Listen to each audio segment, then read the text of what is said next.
വാളയാറിന് പിന്നാലെ അട്ടപ്പാടി, അതിഥി തൊഴിലാളിക്ക് പിന്നാലെ ആദിവാസി.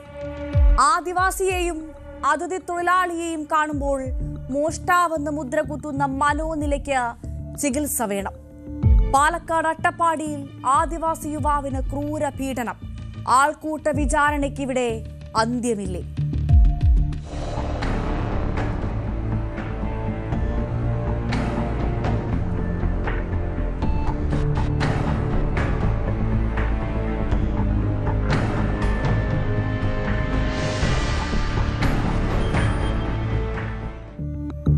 അട്ടപ്പാടി പാലൂരിലാണ് സംഭവം.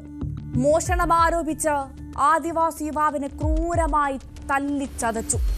പാലൂർ സ്വദേശി മണികണ്ഠനാണ് മർദ്ദനമേറ്റത്. തലയോട്ടി പൊട്ടി ഗുരുതരമായി പരിക്കേറ്റിട്ടുമുണ്ട്.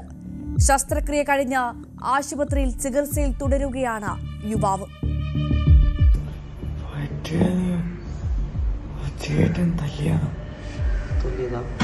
എന്താ ചേട്ടന്റെ പേരറിയോ?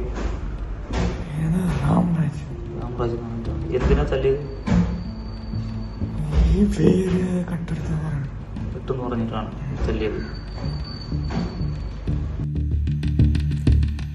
ആ യുവാവ് മണികണ്ഠന്റെ പ്രതികരണമാണിപ്പോൾ പ്രേക്ഷകർ കേട്ടത്. ആദിവാസികളിൽ നിന്ന് കാട്ടിലെ വേരുകൾ ശേഖരിച്ച് വിൽപ്പന നടത്തുന്ന രാമരാജാണ് യുവാവിനെ മർദ്ദിച്ചതെന്നാണ് പരാതി.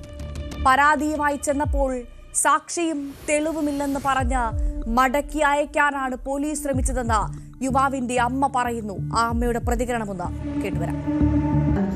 രാമരാജനാള് വേര് കക്കെടുത്തെന്ന് പറഞ്ഞിട്ട് അപ്പം തല്ലി പടി കൊണ്ട് തല്ലി.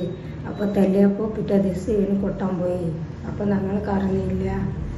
അപ്പോൾ കൊട്ടാൻ പോയപ്പോൾ അവിടെ തലകറങ്ങി താഴെ വീണപ്പോൾ കോഴിക്കോട് മെഡിക്കൽ ഹോസ്പിറ്റലിൽ അഡ്മിറ്റ് ആക്കി. അപ്പോൾ അഡ്മിറ്റ് ആക്കിയപ്പോൾ ഓപ്പറേഷൻ പെട്ടെന്ന് ചെയ്യില്ലെങ്കിൽ ഉയരോടെ കിട്ടില്ല, തിരിച്ചു വരില്ല എന്ന് ഡോക്ടർ പറഞ്ഞപ്പോൾ എനിക്ക് ഫോൺ വിളിച്ചപ്പോൾ നൈറ്റ് 1 മണിക്ക് ഞാൻ ഹോസ്പിറ്റലിൽ പോയി എത്തി. അപ്പോൾ ഹോസ്പിറ്റലിൽ എത്തിയപ്പോൾ ഓപ്പറേഷൻ ചെയ്താൽ എൻ്റെ ചെക്ക് എനിക്ക് കിട്ടില്ല എന്ന് പറഞ്ഞു. അപ്പോൾ അവിടുത്തെ പോലീസുകാരുടെ നടപടിക്ക് എടുത്തു. അപ്പോൾ അവരൊന്ന് അട്ടപ്പാടി പോലീസുകാരൻ്റെ അടുത്ത് പറഞ്ഞപ്പോൾ അവരൊന്നും ചോദിച്ചിട്ട് അവരുടെ ഭാഗത്തിൽ നിൽക്കുന്നുണ്ട്. നമ്മൾ പറയുന്ന മൊഴി സാറുമാർ എടുക്കുന്നില്ല. ഇപ്പം എൻ്റെ ചെക്കന ഈ അവസ്ഥയിൽ ഇവിടെ എടുക്കുന്നുണ്ട്. പറഞ്ഞാൽ അവർക്ക് മനസ്സിന് ആകുന്നില്ല. നിങ്ങൾ എന്തിനാ ഇങ്ങനെ പറയുന്നു? രാമരാജ് ഇങ്ങനെ ചെയ്തിട്ടില്ലല്ലോ എന്ന് മാത്രം ഇവിടുത്തെ പറയുന്നുണ്ട്. അപ്പം നമ്മൾ പറയുന്നത് അനുസരിക്കുന്നില്ല. പരാതിയുമായി ചെന്നപ്പോൾ പോലീസിന് സാക്ഷിയും മൊഴിയുമില്ല അത്രേ. ആ അമ്മയുടെ വാക്കുകളാണിപ്പോൾ, കരഞ്ഞുകൊണ്ട് കണ്ണീരോടുള്ള ആ അമ്മയുടെ വാക്കുകളാണ് പ്രേക്ഷകർ കേട്ടത്.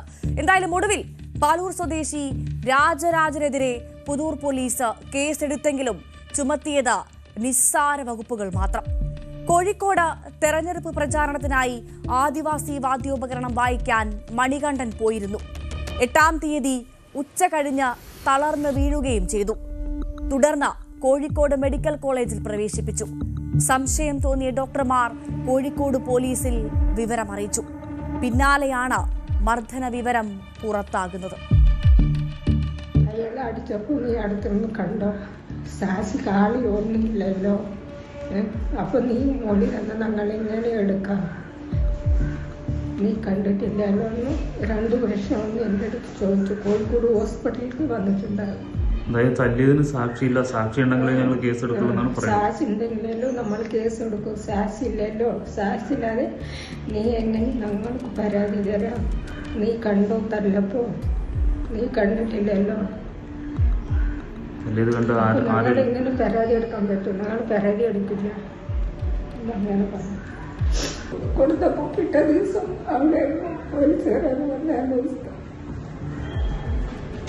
അപ്പോൾ പറഞ്ഞു കിട്ടി നോക്കുമ്പോൾ ആർക്കുണ്ട്? ഒരു കിട്ടിയില്ല, എല്ലാ പത്തും മട്ടിട്ടുണ്ട് ഡോക്ടർ വേണ്ടടുത്ത് പറഞ്ഞു.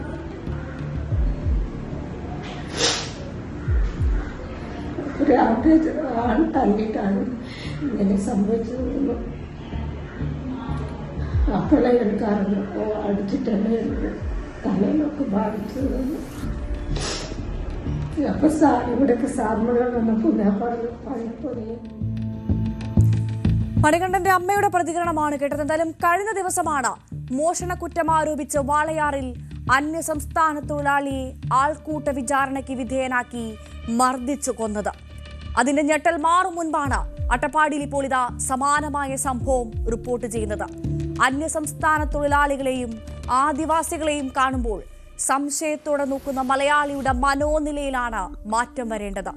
പണി ചെയ്ത് ജീവിക്കാനുള്ള ഈ പാവങ്ങളുടെ അവകാശത്തിന്റെ മുകളിൽ കുതിര കയറുകയല്ല മലയാളി ചെയ്യേണ്ടത്. തെറ്റ് കണ്ടാൽ അറിയിക്കേണ്ടത് ഇന്നാട്ടിലെ നിയമ സംവിധാനത്തെയാണ്, സ്വയം ജഡ്ജിമാരാവരുത്. മറ്റൊരു നാട്ടിൽ പോയി പണിയെടുക്കുന്ന മലയാളിക്കാണ് ഇത്തരം ഒരു അനുഭവം ഉണ്ടാകുന്നതെങ്കിൽ എന്നൊന്ന് ഓർത്തു നോക്കൂ.